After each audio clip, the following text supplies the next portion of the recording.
We choose to go to the moon. We choose to go to the moon in this decade and do the other things, not because they are easy, but because they are hard. Keep moving. Get him inside now. Clear the way. Let him through. How is he? Can we proceed? Vitals are critical. Move faster. What's happening? Is he alive? John F. Kennedy looked young, but history placed America's future in his hands. John Fitzgerald Kennedy was born on May 29, 1917, in Brookline, Massachusetts. In the election of 1860, Abraham Lincoln said the question was whether this nation could exist half slave or half free.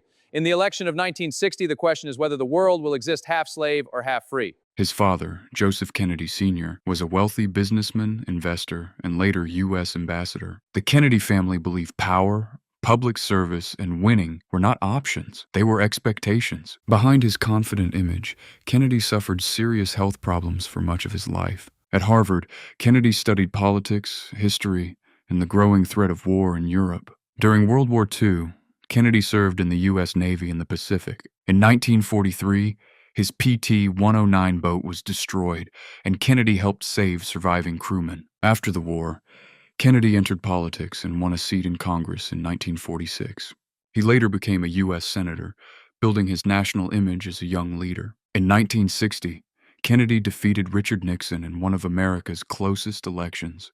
At 43, he became America's youngest elected president and its first Catholic president. His words inspired millions. Ask what you can do for your country. Kennedy's new frontier promised progress in education, economy, science, and civil rights. He created the Peace Corps, sending Americans abroad to serve, teach, and build goodwill. Kennedy challenged America to land a man on the moon before the decade ended. In 1962, the Cuban Missile Crisis brought the world close to nuclear war. Kennedy chose a naval quarantine and secret diplomacy instead of immediate war. Civil rights became one of the greatest moral tests of his presidency. In 1963, Kennedy called civil rights a moral issue facing America. In Berlin, Kennedy stood against Soviet pressure and defended the free world. Many Americans saw Kennedy as young, modern, confident, and full of promise. But critics questioned his early mistakes, especially the failed Bay of Pigs invasion. On November 22, 1963, Kennedy rode through Dallas, Texas in an open car. Kennedy was shot and fatally wounded. America entered one of its darkest moments. He was pronounced dead at Parkland Hospital at 1 p.m. Central Time. The official investigation identified Lee Harvey Oswald as the assassin. Across America, millions were stunned. The young president was gone at only 46. Kennedy's presidency was short, but his image of courage and possibility still shapes America.